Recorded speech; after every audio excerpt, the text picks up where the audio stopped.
in life? Well, when you look at children and you look at all the different theories about what makes successful kids, you realize that almost all the theories are wrong because they haven't been verified. Like, for example, high IQ. You have a lot of high IQ people who become marginal members of society. And so what is the one psychological test that correlates with success in life? And I found out that it's the marshmallow test. It's the test that has survived every challenge. You track students for 30 years in different countries, and you find that they are more successful, they have a lower divorce rate, higher income, higher status in society. So what is this marshmallow test? You get kids and ask them, do you want a marshmallow now or 2 marshmallows a few hours from now? And the kids that want the marshmallow now tend to be those that want shortcuts, those that don't want to do the hard work. They want the quick kill. They grab that marshmallow. But the other ones say, no, wait a minute. If I wait 2 hours, I can get 2 marshmallows. I can hold out. There's a pot of gold waiting for me. They're not going to take the shortcut. And so you say to yourself, well, that's a test for kids. But then you track them decade by decade by decade. And then you find out, oh my God, these are the ones who go to college, the ones who hold out for that advanced degree, that don't want that simple payoff now, but are going to delay gratification into the future. And so I realized that that's the key to success in life, not just science, but in life. Don't take the shortcuts.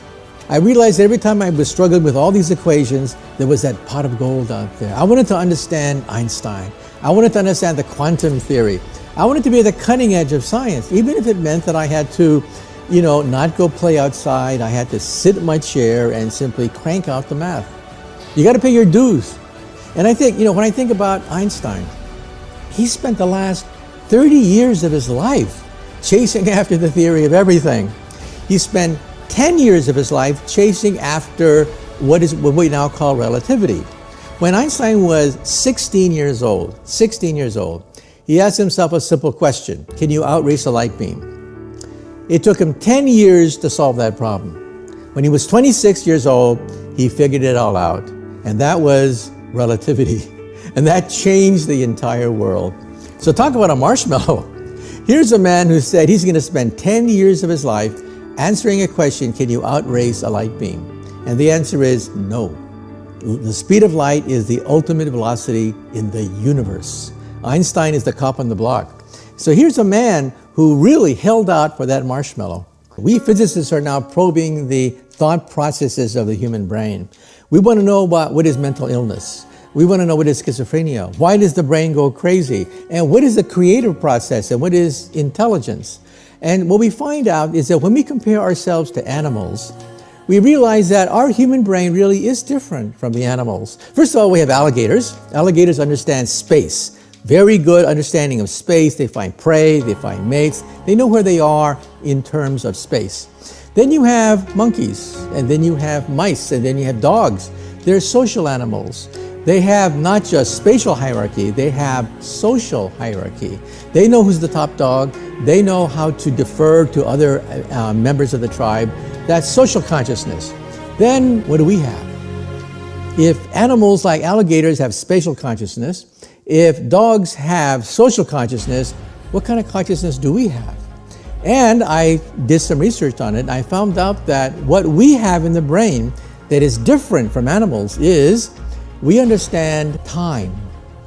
We understand the future. We constantly daydream, we scheme, we plot. We constantly think about what could be. Now let's do an experiment. Go home tonight and teach your dog the concept of tomorrow. Try it. Teach your dog the concept of tomorrow, the next week, the next year, and you realize you can't.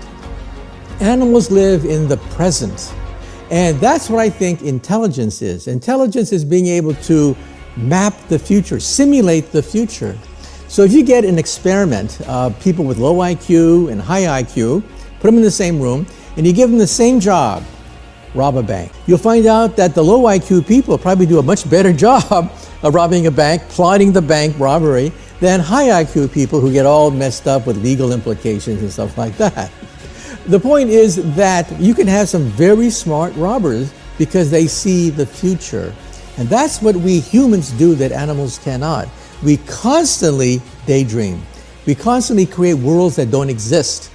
Animals live in worlds that do exist, that is the present. They don't live in the past. They have almost no memory to speak of. Animals have very little memory. They have some, but very minimal. We, on the other hand, we obsess with memory and we obsess with the future.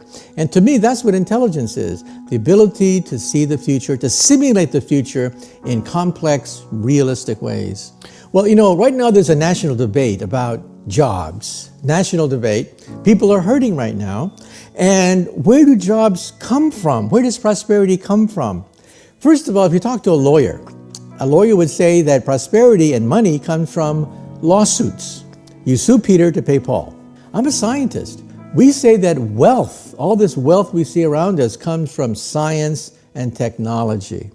From the steam revolution, which gave us the industrial revolution and machines, to the electric revolution, which gave us dynamos and television, radio, to the high-tech revolution of today, we've had 3 waves of wealth generation from science and physics and technologies.